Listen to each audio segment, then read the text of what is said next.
Nagbabalik na naman ang inyong tagapaglingkod ng mga balita at pawang katotohanan lamang. Naging mainit nga na usapin sa mundo ng social media. Talaga naman na hindi nga nakatiis si Manang Aimee na ito at talagang kumalas na nga sa grupo ni Kuting ng Norte dahil talagang mala-demonyo nga raw ang kanilang galawan at hindi na nila alam ang kanilang sinasabi. Sa pananalita pa lamang ni Kuting ng Norte ay halatang bangag nga ito ayon nga sa naging salaysay ni Senador Aimee na talagang hindi nararapat itong si Kuting ng Norte na pamunuan pa at sundan ng ating kababayang mga Pinoy. Dito nga natin makikita na talagang ginagawa nga nilang kalukuhan ang pagiging senador. Kaya naman dapat tayong maging maingat sa ating iboboto at wag basta-basta maniniwala sa kanilang matatamis na salita at wag na naman tayong magpabudol dahil ang kawawa ay tayo din lang sa bandang huli dahil ang binibigay nila na pera o 5 kilong bigas ay mas malaki pa ang kanilang kukulimbatin kung sila ay mauupo muli. Kaya naman talagang linabas nga ni Manang Aimee ang mga baho nila at inilantad nga ito sa publiko. Kaya naman maraming nagulantang at sa ginawa ni Manang Aimee patungkol nga at kay Kuting ng Norte. Well mga kaibigan, para nga sa karagdagang impormasyon, panoorin nga natin ang buong video. At kung bago ka lamang sa aking channel, huwag kalimutan i-click ang subscribe button at notification bell para lagi kang updated sa ating mga bagong video. At para sa sulit viewers natin dyan, maraming salamat sa walang sawang pagsuporta. Napakaraming nakinig at marami ring katanungan para magbigay ng liwanag at maklaro yung ibang bagay-bagay. Nais kong magbigay ng 2 dokumento ngayon. Yung unang-una, yung timeline pa lamang. So, umpisahan na lang natin yung timeline. Mabilis lang to sana, pero mahaba-haba kasi nag-uumpisa to sa March 2019 nung nag-withdraw ang Pilipinas sa Rome Statute. Tapos, yung prosecutor requested authorization 24 May 2021. May deferral nung 2022 ng Hunyo. Pagkatapos, 12 September 2022, ang ating Pangulo ay nagsabi, ICC will only take action when the country is no longer functioning and has no judiciary. So, 26 January 2023, ang ICC nag-umpisa na naman ang investigasyon sa drug war.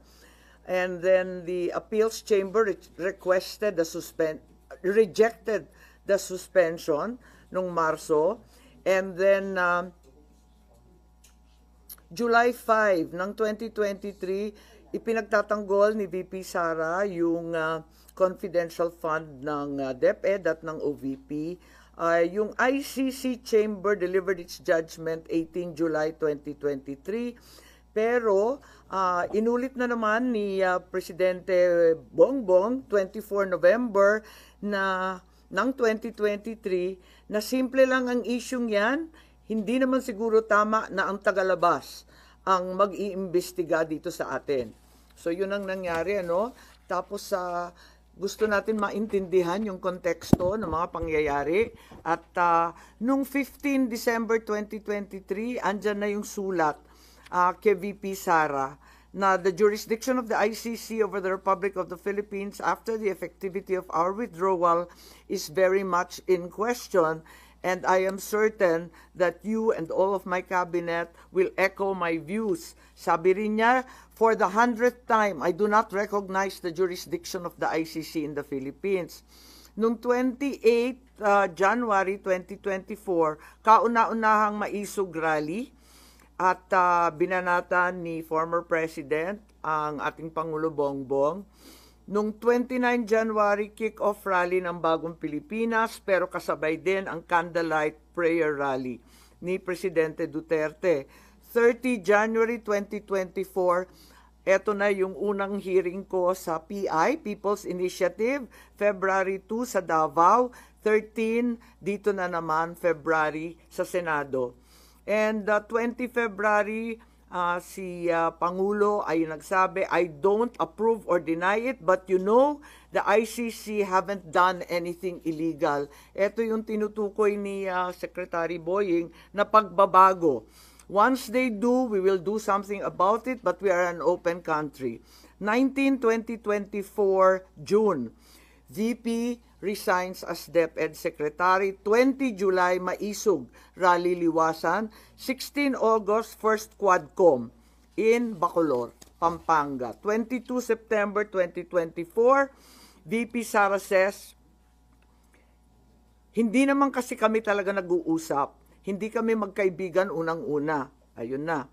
And then 12 October 2024, sabi ni PBBM, I don't know anymore. I'm a little dismayed to hear she doesn't think we are friends. 11 November 2024, nag-attend si former President Duterte ng 11th Quadcom hearing. 13 November 2024, E.S. Bersamin said local authorities would consider cooperating with the Interpol if the ICC seeks the intervention of the International Anti-Crime Body. 14 November 2024, nung nakaraang taon, ang sabi ng ating Pangulo, if that's the wish of Duterte, we will not block the ICC. We will not just cooperate. 28 November, first bicameral conference tungkol sa 2025 GAA. And the 2nd of December 2024, first formal impeachment case against VP Sara. 11 December, second BICAM. 18 December, ang privilege speech ko at sumunod yung mga kaso. And 19 December, third impeachment complaint. 13 January 2025, itong taon na ito, INC Peace Rally in Manila. And 24 January, itong taon na to, Secretary of Justice Remulla said, the Marcos administration will sit down with the ICC and discuss certain areas of cooperation in the latter's investigation. He also said, cooperation with an international tribunal is permissible, noting that ICC representatives have already been going in and out of the country without us raising anything. So may admission po ron, and 28 January 2025, may mga declare the 2025 national budget unconstitutional. Nung 5 February nitong taong to, impeachment of VP Sara was approved in the House of Representatives. 10 February, the ICC prosecutor applied for an arrest warrant against former President Duterte. 22 February, People's Indignation Rally Mandaue, Cebu. 7 March, the warrant of arrest against the former president was issued as secret by the ICC chamber. 10 March, 2 PNP memos regarding the deployment of personnel and augmentation of PNP personnel to PRO 11. 11 March, the warrant of arrest was reclassified as public this time by ICC. 3:04 a.m., the Philippine Center on Transnational Crimes received an ICC request for the arrest and extradition of former President Duterte. At 9:20, he arrived at NAIA Terminal 3 from Hong Kong and was arrested at the Jet Bridge by DOJ, Interpol, and PNP with his Miranda rights postponed at his request. He then was taken to Villamor, where he was housed in Maharlika Hall with his family and some legal advisors. By 11 a.m., Malacanang confirmed his arrest, while his daughter Kitty live-streamed the event. By 11:03, Duterte was flown out of the country on a chartered flight to Dubai and Rotterdam, Netherlands, as President Marcos held a press briefing on the arrest. 12 March 2025, DOJ Prosecutor General Fadulion issued a certification, bago po to, nahanap lang namin to, that President Duterte was arrested on 12 March 2025, approximately 11:44 a.m. May problema ako sa datos nito kasi bakit 1 day later? The custodial state has determined to deliver Rodrigo Roa Duterte to the ICC in accordance with Article 59.4 of the Rome Statute. And in accordance with Article 59.7, the arrested individual shall be transported to The Hague and placed in the custody of the International Criminal Court. 13 March, during an interview with Pinky Webb, Interior Secretary John Vic Remulla revealed that Duterte's arrest was a group effort involving National Security Advisor Año, Defense Secretary Teodoro, the President, with Año playing a key intelligence role in monitoring Duterte's travel. On 20 March, we had the hearing here in the Senate. The highlights of the hearing were the denial of Año of any involvement in the arrest, and John Vic, SILG Remulla denied planning and said that the group effort pertained only to chismis.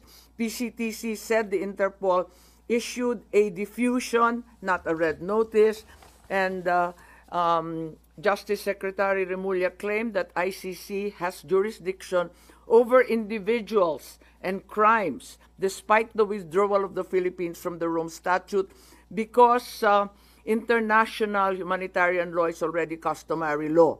Of course, we are all aware that this is not applicable, being solely limited to war crimes.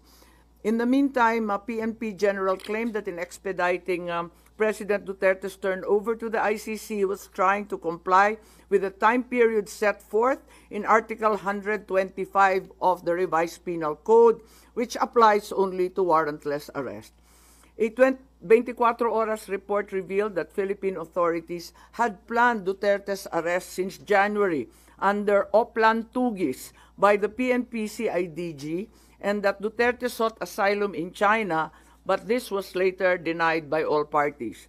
On the same day, DILG Secretary Remulla denied involvement in the arrest, stating he was unaware of any core group behind it and only learned of the Interpol red notice on the day of Duterte's detention. So as far as the investigation goes, this is the timeline, and we're happy to share it with you. In the meantime, I'd like to read the preliminary findings following last week's investigation and public hearing. Number 1, the Philippines had no legal obligation to arrest former President Rodrigo Roa Duterte and turn him over to the International Criminal Court. What was received was only a diffusion notice, not verified or approved by the Interpol Secretariat. No verification by the Interpol whether the request complied with Article 3 of their Constitution, forbidding Interpol from undertaking any intervention or activities of a political, military, religious, or racial character. Under the terms of the diffusion notice, there was no obligation on the part of the Philippines to turn over former President Rodrigo Roa Duterte to the ICC, absent any request for extradition or request for surrender. Under Article 92 of the Rome Statute, a provisional arrest is followed by a request for surrender. There is also no indication that the ICC even requested for the surrender of former President after his provisional arrest. There is likewise no indication that the ICC requested extradition after the arrest. Finally, the argument of Secretary of Justice Remulla is deeply flawed, inasmuch as international humanitarian law, customary law, cannot apply. He is accused of crimes against humanity, not war crimes. IHL refers to war crimes. Procedural administrative matters such as court processes do not become part of customary international law. IHL is international customary law, but the jurisdiction of ICC cannot be considered customary under IHL. The second finding, the Philippine government decided to assist the ICC to arrest the former president. The administration already started preparations prior to March 11. The PNP mobilized units on March 10. The National Security Advisor Año was already tracking the former president's camp before the arrest. Even before the ICC prosecutor applied for a warrant of arrest, there was already statements by key executive officials that the administration will cooperate if the ICC courses the request through Interpol to arrest the former president. Finally, The claim of the Department of Interior and Local Government Secretary John Vic Remulla that the supposed group effort was only based on rumor is incredible. This attempt to cover up what was already aired on media and what had already come to pass was an indication of a comprehensive plan to arrest the former president already being in place even before the date indicated in the ICC warrant of March 11. Finally, my third preliminary finding was that there were glaring violations of the rights of the former president. The constitutional safeguards guaranteeing liberty and due process of law were not observed. No warrant was issued by a Philippine court. The arrest did not fall within the exceptions of a warrantless arrest. Meanwhile, General Torre invoked 125 article of the revised penal code only applying to warrantless arrest. The constitutional safeguards for the right to liberty of abode were also disregarded. No court order was issued mandating that the former president be taken out of the Philippines against his will.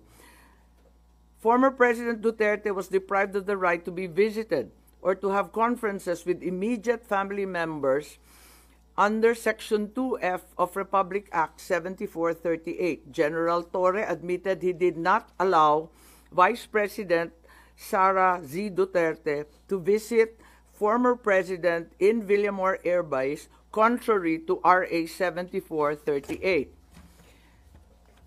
Former President Duterte was further denied the right to be brought to judicial authorities under Article 59 of the Rome Statute.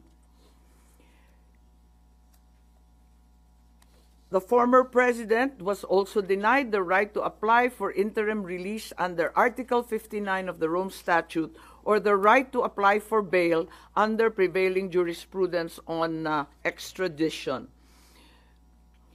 However, during the public hearing of March 20, here at the Senate, the Secretary of Justice insisted on the inapplicability of the Rome Statute. But a DOJ certification signed by Prosecutor General Richard Fadullon stated very clearly that the DOJ made the following determinations. As competent authority of the custodial state, the arrest issued complies with Article 59 of the Rome Statute.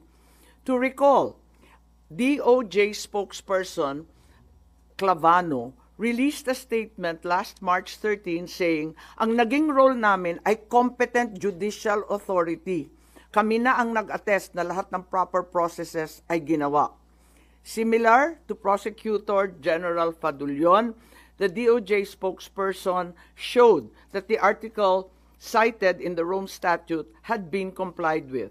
Therefore, it's apparent that the DOJ first tried to convince the public that the requirements under Article 59 of the Rome Statute were complied with, and then later on, when such stance became untenable, decided to ditch Article 59 and the Rome Statute altogether and pursued another theory, extrajudicial rendition, and invoked RA 9851, particularly Article 17. Yun lang po. So those are the three findings right now. As we speak, we are not certain if we will continue at magkakaroon pa ng ikalawang pagdinig pagkat yun nga, kinakailangan na meron tayong matitindi, magagaling at malaman ng mga testigo. So nagbubuo pa kami kung sakali at kung hindi, pag-aaralan na lamang natin ang nabunyag nung nakaraang linggo. Yes? Ma'am, in-raise niyo po sa timeline ninyo yung events ng pagkaka-arrest ni former President Duterte. And lumalabas po kasi sa timeline ninyo, nag-iba yung tono ng administrasyon as the relationship between the two political families soured. Is that an accurate conclusion? You'll have to derive that conclusion. I'm just offering you the timeline. Pero ipinagtapat naman ni Secretary Boying Remulla na talagang nagbago. tinatanong ko kung kailan nagbago at bakit nagbago at ano yung pagbabago. Sabi niya lahat naman tayo habang tumatanda, natututo at nagbabago ang isipan. Yun lang ang pinaliwanag niya. Pero maliwanag na nagkaroon ng pagbabago. Kaya nga, may nagsasabi na yung Interpol bawal sa kanila mag-issue ng red notice pagkat may duda sila na political. Kaya ang pinalabas lamang nila ay yung diffusion para hindi sila sumabit kasi pinagbabawal ng sariling konstitusyon ng Interpol kapag political. So ma'am, hindi masabi na may direct causality between the souring of relations and the change in the tone? Paulit-ulit sinasabi ni Secretary Boying Remulla na may konteksto ang lahat.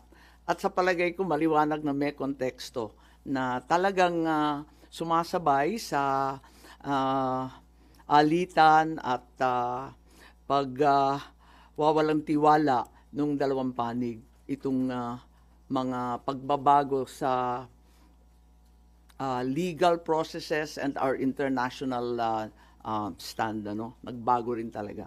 Ma'am, now that you finished or that you have your preliminary report, ano po yung nakikita yung legislation or are you planning a resolution for the Senate to take a certain stand? Ano po yung dulo nitong investigation? Well, ang dulo nito, maliwanagan tayo dito sa ICC. Yung iba nagsasabi na baka dapat ibalik na naman sa NBI at wag daw sa Philippine Center for Transnational Crime ang ugnayan sa Interpol. So may mga recommendations in policy, yun naman talaga ang ating pakay in aid of legislation. At alam din natin na hindi pa tapos to kasi may mga warrant pa na ilalabas. Alam natin na may 5 ng narinig tayo na laman nung ikalawang warrant na mula sa ICC. Kung tama ba ang proseso or kung hindi tama ang proseso, hindi na dapat maulit. So, importante yon. At syempre, yung mga OFW natin na nasa ibang bansa, nanganganib talaga at natatakot kung dito mismo sa sariling bansa, natatangay ang isang dating Pangulo na may edad na at may sakit. Paano pa raw sila? Kaya nais nilang malaman kung ganun na pinaglalaban natin yung mga na peperwisyo, na ko-convict pa sa ibang bansa, pinaglalaban natin na makauwi, paano ba ang sitwasyon ni Presidente? Ngayon, isa pa, medyo marami pong galit at nananawagan sa akin at tinetext ako, sinong mananagot dito sa nangyari? Kasi hindi naman po pwede na nakalusot ng basta. Ma'am, ito bang initial findings ninyo ang naging basis para kumalas na kayo sa alyansa o dahil sa nakalipas na dalawang political rally ng alyansa ay hindi na kayo na-mention ng Pangulo Bongbong Marcos? Kasi sinabi ko naman na talagang sa patuloy nilang pagbabanggit ng executive privilege, sub judice, ng national security, talagang parang mistulang nagtatago ang ating gobyerno ng mahahalagang katotohanan. At hindi ko talaga matanggap, kaya't kinakailangan malaman natin at hayaan na lamang ako na malaya na magsiyasat para malaman ng taong bayan ano nga talaga ang mga pangyayari, kung may nalabag na batas at kung ano ang pagbabago or bagong legislasyon na kinakailangan. At tulad ng sinabi ko naman mula pa nung umpisa ng halalan, mananatili akong independent dahil higit sa anumang political na pakinabang, dapat manaig ang soberanya ng bansa at ang tunay na katarungan para sa bawat Pilipino. So, wala kayong pag-uusap pa rin ni Pangulong Bongbong Marcos din? Oo, wala. Matagal na yun. Oo. So, sa tingin niyo, minasama ng Pangulo yung pagkandak niyo pa ng hearing tungkol sa nangyari pag-ayos? Parang ganun ang lumalabas na hindi ko naman maintindihan pagkat para sa akin, masyadong naging emosyonal, galit at taranta ang taong bayan. At nakita naman natin, naglabasan sa kalsada, nag-iiyakan, nagpoprotesta. Kaya imbis na lumala pa itong sitwasyon na to, minarapat ko na alamin kung ano talaga ang nangyayari para kumalma tayong lahat at maanalisa kung ano talaga ang nangyari. Kaya lang, eto nga, hindi ko naman intensyon na anti-administration yung hearing. As a matter of fact, kung maaalala ninyo, halos lahat ng testigo galing gobyerno. Hindi ko naman alam yung mga sagot nila. Kaya nga ako nagtatanong kasi hindi ko alam yung sagot. Malay ko ba kung anong sasagutin nila? Nung hindi sila magkasundo at hindi tumutugma yung mga sagot nila, hindi maganda yung itsura ng pamahalaan, nagalit yata sa akin na nabunyag yon sa aking hearing. Po.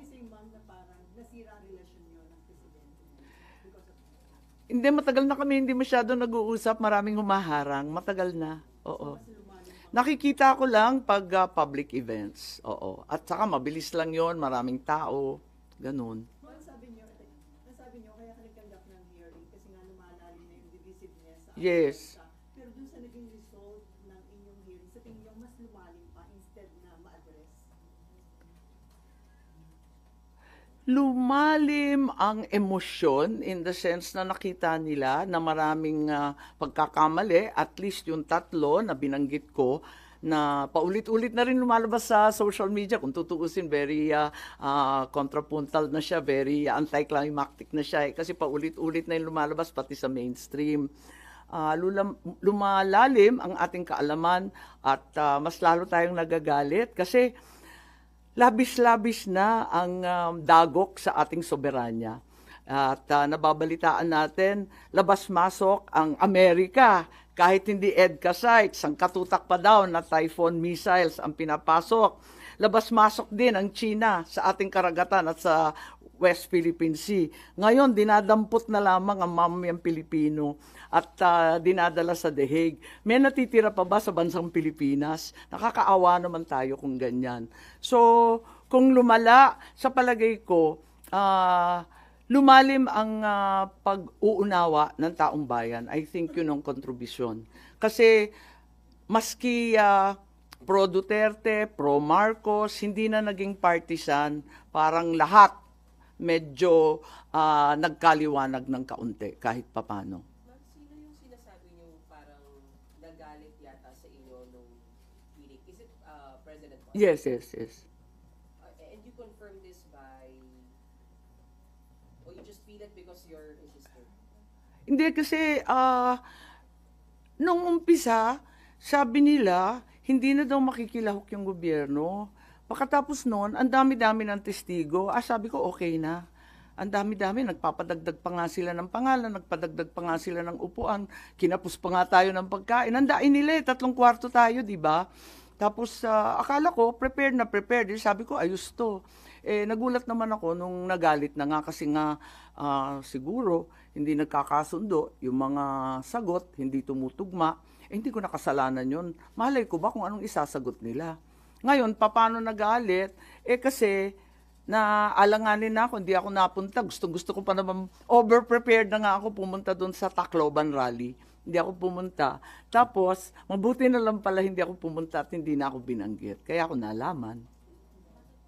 Sa Cavite and Laguna ka lang man hindi binanggit. Sa Tacloban ma'am nabanggit pa. Nabanggit pa. Ganun. Mali. O di... So ma'am, a-attend po pala sa Tacloban? nabanggit pa po. Ay, ganun. Hindi ko na maalala.